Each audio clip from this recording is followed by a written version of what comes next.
Bubuhayin natin ang programang Emergency Employment ng dating Pangulong Corazon Aquino sa pagtatayo ng mga bagong infrastruktura na ito. Ito ay magbibigay ng trabaho sa mga lokal na komunidad at makakatulong sa pagpapalago ng kanila at ng ating buong ekonomiya.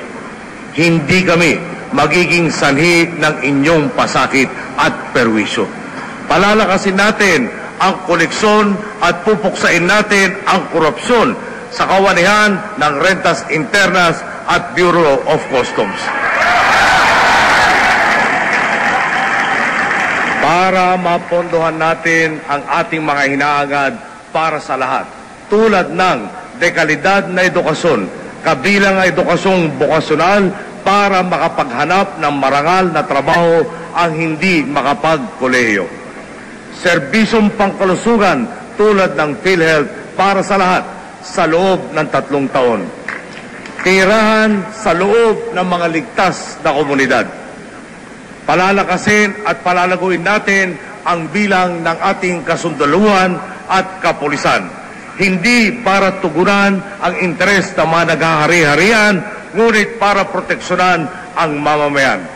Itinataya nila ang kanilang buhay para mayroong pagkakataon sa katahimikan at kapayapaan sa sambayanan. Dumoble na ang populasyong kanilang binabantayan.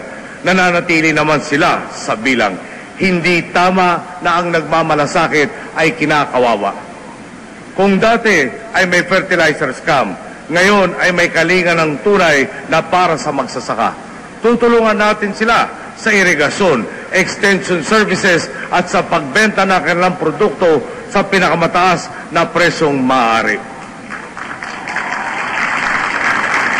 Inaatasan natin ang papasok na Kalihim Alcala na magtayo ng mga trading centers kung saan diretso na ang magsasaka sa mamimili.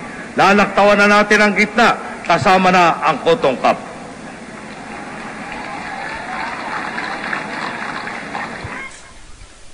Sa ganitong paraan, ang dating napupunta sa gitna ay maaari ng paghatian ng magsasaka at mamimili. Gagawin nating kaaya-aya sa negosyante ang ating bansa. We will cut red tape dramatically and implement stable economic policies. We will level the playing field for investors and make government an enabler, not a hindrance to business. Sa ganitong paraan, lamang natin mapupunuan ang kakulangan ng trabaho para sa ating mga mamamayan.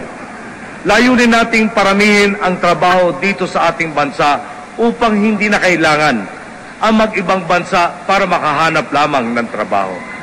Ngunit habang ito ay hindi pa natin naaabot, inaatasan ko ang mga kawani ng DFA, POEA at ng OWA at iba pang mga kinaukulang ahensya na mas lalo pang paigtingin ang pagtugon sa mga hinaing at pangangailangan ng ating overseas Filipino workers. Papaigtingin namin ang proseso ng konsultasyon at pag-uulat sa taong bayan.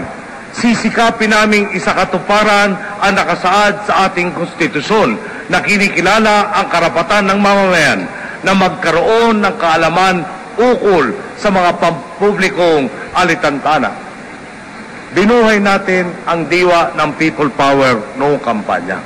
Ipagpatuloy natin ito tungo sa tuwid at tapad na pamamahala.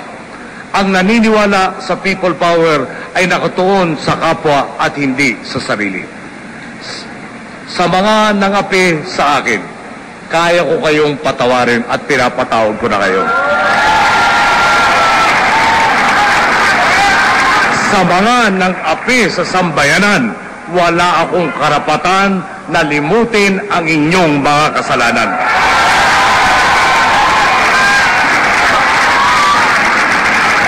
To those who are talking about reconciliation, if they mean that they would like us to simply forget about the wrongs that they have committed in the past, we have this to say.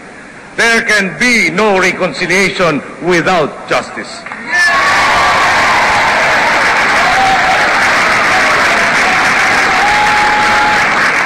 Sa paglimot ng pagkakasala, sinisigurado mong mauulit muli ang mga pagkakasalang ito.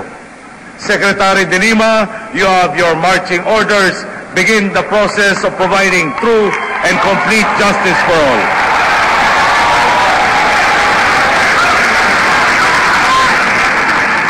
Ikinagagalak din naming ibahagi sa inyo ang pagtanggap ni dating Chief Justice Hilario Davide sa hamon ng pagtatatag at pamumuno sa isang Truth Commission na magbibigay linaw sa maraming kahina-hinalang issue na hanggang ngayon ay walang kasagutan at resolusyon. Ang sinumang nagkamali ay kailangang humarap sa hustisya. Hindi maaaring patuloy ang kalakaran na walang pananagutan at tuloy na pang-aapi.